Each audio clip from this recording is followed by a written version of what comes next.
Buonasera, ben trovati all'appuntamento serale con l'informazione su Telefriuli, il Covid in primo piano con le varianti sudafricana e colombiana che sono state rilevate in Friuli Venezia Giulia dopo quella inglese e indiana. La notizia è stata divulgata dal vicepresidente della regione Riccardi. Il caso di variante sudafricana è stato individuato in uno dei membri di uno yacht proveniente dalla Croazia con 4 persone di equipaggio a bordo e una quinta persona proveniente dal Sudafrica. Tutti avevano effettuato un tampone negativo 48 ore prima. L'equipaggio ha fatto comunicazione d'ingresso in Italia al Dipartimento di Prevenzione di Asugi, ma non è stato posto in quarantena poiché personale viaggiante. Dopo la comunicazione delle positività, le altre persone sono state messe in quarantena a bordo dell'imbarcazione in cabine separate. I tamponi di fine quarantena hanno dato esito a un'altra positività con evidenza di negativizzazione il 5 maggio. Non ci sono altri contatti stretti. Oggi sono stati eseguiti nuovamente i tamponi sulle persone rimaste a bordo. Quanto invece alla variante colombiana, sono state trovate diverse persone portatrici della variante stessa che sembra avere una trasmissibilità importante. E parlando invece di vaccini, nella giornata in cui sono state aperte le agende, più di 27.000 cinquantenni hanno prenotato la loro dose. Sono più di 27.000 i cittadini tra i 50 e i 59 anni d'età che in giornata hanno prenotato la vaccinazione anti-Covid nel giorno dell'apertura delle agende loro riservate. 36.283 in tutto gli appuntamenti presi dalle prime ore del giorno alle 17.30, la maggior parte dei quali, più di 22.000, attraverso le farmacie.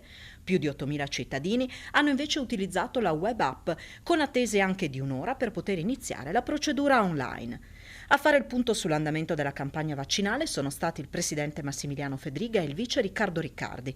Quest'ultimo ha anche fatto sapere che sono in fase di completamento le agende per le 2 giornate di vaccinazioni a Villa Manin di Passariano dedicate ai cittadini tra i 60 e i 79 anni.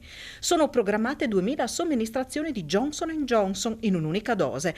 Al momento sono 1.000 i cittadini che si sono prenotati per il 15 maggio e 800 per il 16.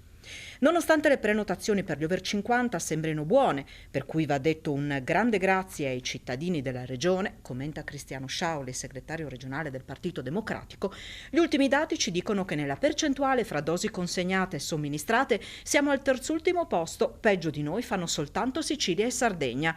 Questi dati ci dicono che c'è molto da migliorare ed è davvero insopportabile, sottolinea Sciauli, che si riparta con le polemiche contro il governo su orari o parametri che non ci vanno bene. È una pantomima che va avanti da oltre un anno, conclude.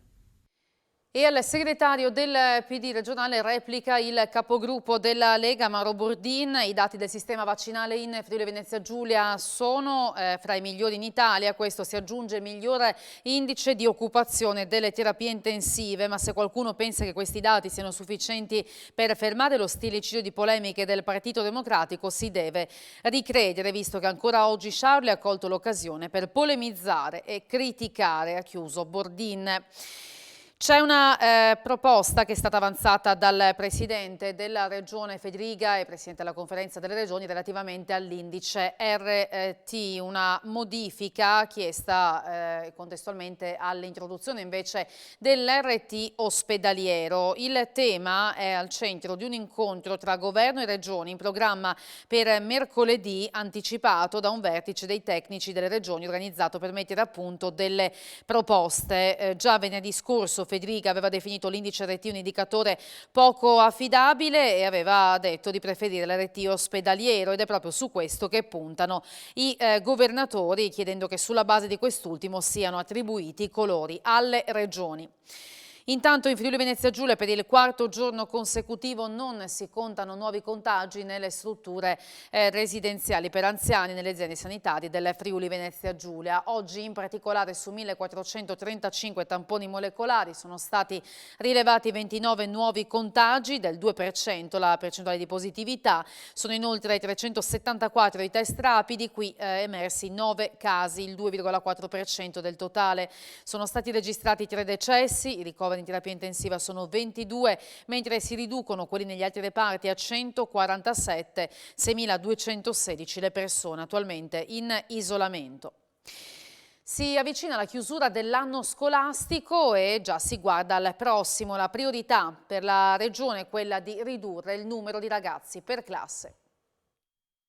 Personale per poter gestire le classi e soprattutto ridurre il numero di alunni nelle aule. Per garantire un anno scolastico, il prossimo, in totale sicurezza, la Regione ha le idee chiare su cosa chiedere al Governo nazionale. Credo ci siano alcuni temi da affrontare e alcune risposte che a livello ministeriale devono arrivare. In primis, tra tutte, la disponibilità di insegnanti, di personale ATA e di personale tecnico a favore delle scuole in un anno che, se è vero che non sarà difficile come quello che abbiamo passato, vedrà assolutamente la necessità di ridurre il numero di ragazzi presenti in ogni classe per evitare gli assembramenti e le classi troppo grandi. E questa è la prima urgenza, il personale che in qualche modo a livello nazionale ulteriore deve essere garantito. Su un tema l'assessore vuole però ancora una volta sgomberare ogni possibile dubbio. La Regione Friuli Venezia Giulia ogni volta che ha chiuso lo ha fatto solo a fronte di dati o di impennate di dati sanitari molto, molto impegnativi per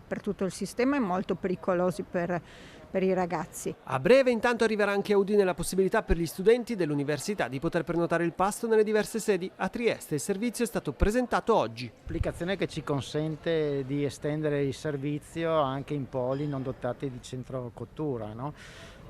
Molto semplice, molto facile da usare e che abbina la prenotazione al pagamento immediato, quindi garantisce al fornitore del servizio di non fare consegne a vuoto sostanzialmente. 18.000 le persone che hanno raggiunto lo scorso fine settimana Lignano Sabbiadoro. Si bissa nel prossimo weekend ed è allerta per l'arrivo in massa di turisti da Austria e Germania per la Pentecoste.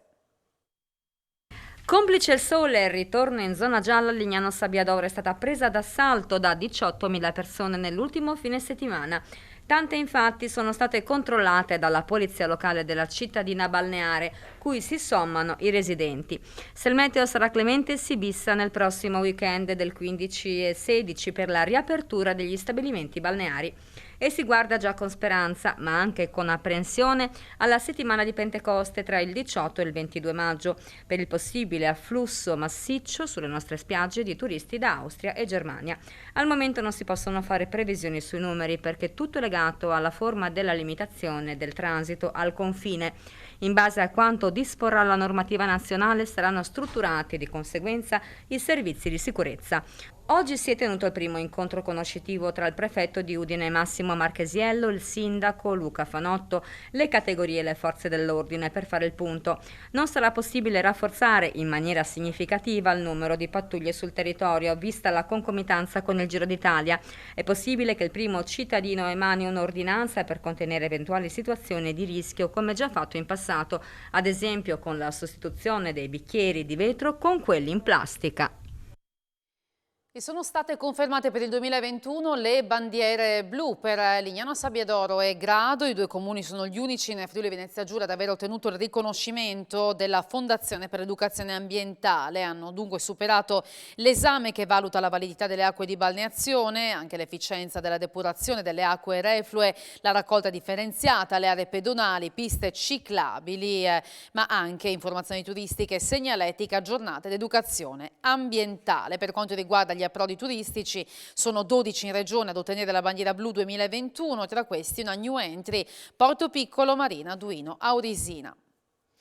Versa in gravissime condizioni una ragazza di 29 anni che ieri sera ha perso il controllo della sua auto a Osopo e si è schiantata contro lo spigolo di una casa.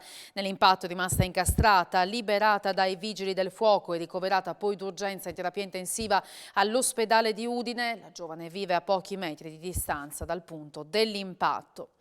Ed è grave un uomo di 83 anni di Terzo di Aquileia che questo pomeriggio è finito con l'auto, una Lancia Y, contro un platano. È stato trasportato con le di soccorso a Cattinara ed è in pericolo di vita a causa delle lesioni al torace riportate nell'impatto.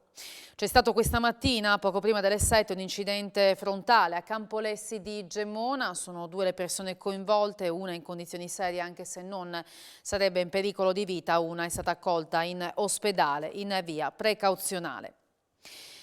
A Udine verrà riaperta la prossima settimana via Gemona. La chiusura del cantiere permetterà poi di concentrarsi sui 2 lotti di via Vittorio Veneto. Sarà definitivamente pronto settimana prossima, tempo permettendo, il nuovo porfido di via Gemona. I sanpietrini sono già posati e la resina stesa, ma la pioggia prevista per i prossimi giorni rallenterà il processo di asciugatura. E così le transenne che da fine marzo bloccano l'accesso alla storica via udinese saranno rimosse solo lunedì. Ma intanto la via può essere percorsa già da ciclisti e pedoni. Abbiamo sistemato la pavimentazione via Gemona, il solito metodo porfido con la resina per tenere i blocchetti legati tra di loro. È un metodo che funziona, via Poscolle, via Aquileia sono le grandi vie che abbiamo già realizzato e adesso è toccato via Gemona, un'altra delle grandi vie della città di Udine, via storica con tante attività commerciali e quindi siamo contenti di aver dato una bella immagine e rinnovato questa via.